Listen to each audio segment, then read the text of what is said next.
January 2025, Gimhae Airport, Busan.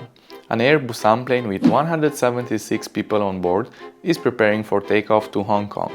Suddenly, smoke, flames, chaos. Passengers screamed, flight attendants rushed in, alarms blared. An explosion of crackling sounds filled the cabin. 169 passengers, 6 crew members and a maintenance worker sliding down the emergency slides. Firefighters rushed in, 7 people injured, and even some suffered from smoke inhalation. But here's the terrifying part. This could have ended way worse if the fire had started mid-air. And now, airlines are cracking down harder than ever. Here's the thing. There are no new official rules for power banks in 2025. That's right, nothing changed on paper.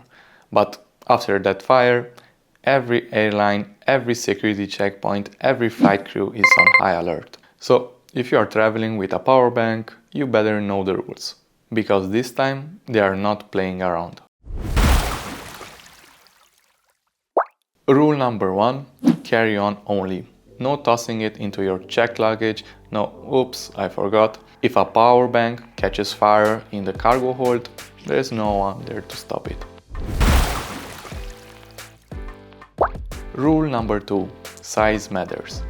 If your power bank is under 100 watts, which usually means below 20,000 milliamperes, you're good. And if you try to sneak it into your checked bag, security will find it and you'll be saying goodbye to your battery and maybe even your bag. This isn't just about following the rules, it's about not being the next viral flight disaster. The Air Busan fire was a wake-up call and no airline wants to be next. So you think any carry-on will do? Nope, not quite. Picking the right bag is your secret weapon for stress-free travel. Here's the deal. Most US airlines stick to a size limit of 20 per 14 per 9 inches. That's about 56 per 36 per 23 centimeters. And yeah, that includes handles and wheels. But if you're flying to Europe, it's a whole different game. Each airline sets its own size rules, so always check the specific requirements for every airline you're flying with. Europe is still working on standardizing carry-on sizes, and the proposed common limit is expected to be 55 per 40 per 20 centimeters. Until those rules are finalized, it's best to double check and pack accordingly to avoid any last-minute surprises. Nobody wants that. Now let's talk features. Ever been that person at security, fumbling through your bag while everyone's glaring at you? Yeah, don't be that person. Go for a carry-on with built-in organizers, expandable pockets, and a spot for your laptop. Designer bags might look fancy, but unless they come with a magic upgrade to first class, they're not worth the hassle. Oh, and here's a heads up, about 60% of carry-ons on the market right now might not meet the new rules airlines are rolling out for 2025. When it comes to carry-ons, size is only half the battle. Weight, that's where things get tricky. Most airlines cap it at 8 or 10 kilograms, but here's the kicker, enforcement is all over the map. In North America, you're often fine as long as you can hoist your bag into the overhead bin without looking like you're auditioning for a strongman competition. But budget airlines in Europe and Asia, different story. They're not playing around. Your bag might be weighted at the check-in or even at the gate. Here's the golden rule. Airline policies vary, so always check before you pack. Flying business or first class? Sure, you might get a little wiggle room, but don't let that fool you. If the flight's full, even premium passengers have to play by the rules. And don't even get me started on checked luggage. Go over the limit and you could be hit with fees that make your trip feel less vacation and more financial penalty. Sometimes it's up to $100 per bag. If your baggage is bursting at the seams, no matter if it's a carry-on or a checked bag, it's time to rethink your packing strategy. Worried about weight? Here's a little hack. Wear your heaviest items, think like jackets or boots, on board. No, it won't win you any fashion awards, but you'll dodge those weight fees like a pro.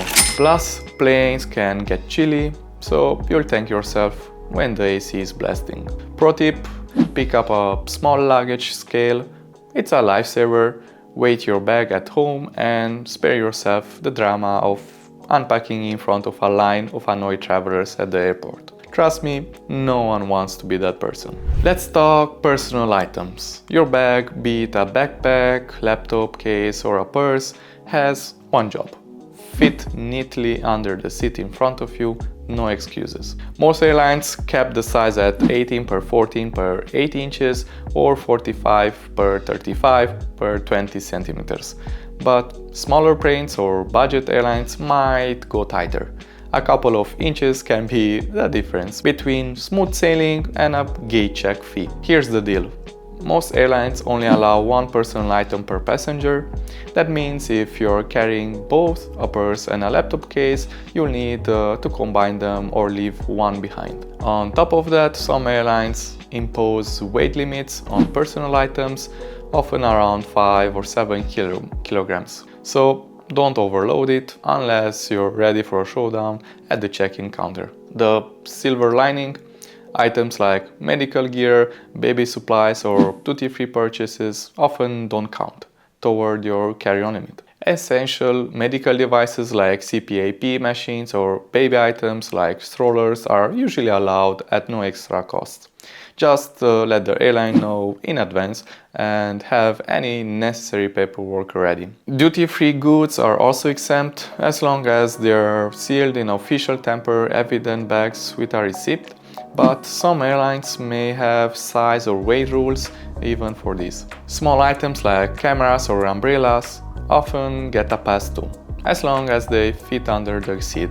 Always double check the airline's policy to avoid any last-minute surprises. Pro tip: choose a bag with plenty of compartments to keep your essentials, passport, snacks, electronics organized and easy to grab. This makes life simpler when you're boarding or passing through security. Here's some good news: the dreaded 311 liquid rule is finally starting to fade out at some airports. Thanks to shiny new scanning technology, those tiny travel-sized bottles might soon be a thing of the past. Now for the bad news: this isn't happening everywhere. Airports in the UK, EU and parts of the Asia are leading the charge, but many US airports and smaller hubs are clinging to the old rules like it's 2006. So what's the 311 rule again? It's simple but annoying. Each container of liquid or gel must be 3.4 ounces, which is 100 milliliters or less. And everything has to fit into a single quart-size clear plastic bag. You know the one, it's the zip-top bag, but somehow feels smaller every time you pack it. And yes, you only get one bag per passenger. Here's the tricky part: the size limit applies to the container itself, not to how much liquid is inside. That means a half-full bottle that's technically larger than 100 milliliters is still a no-go. The only exceptions are duty-free purchases or essentials like medication and baby formula. What you need to know about the changes: while some airports are ditching the rules, it's far from universal. To avoid unnecessary drama, stick with small travel-sized bottles packed in a clear, easy-to-grab pouch. Even if your departure airport is cool with larger liquids, there's no guarantee your connecting airport will be as forgiving. Playing it safe means fewer surprises at the security and more time to relax at your gate.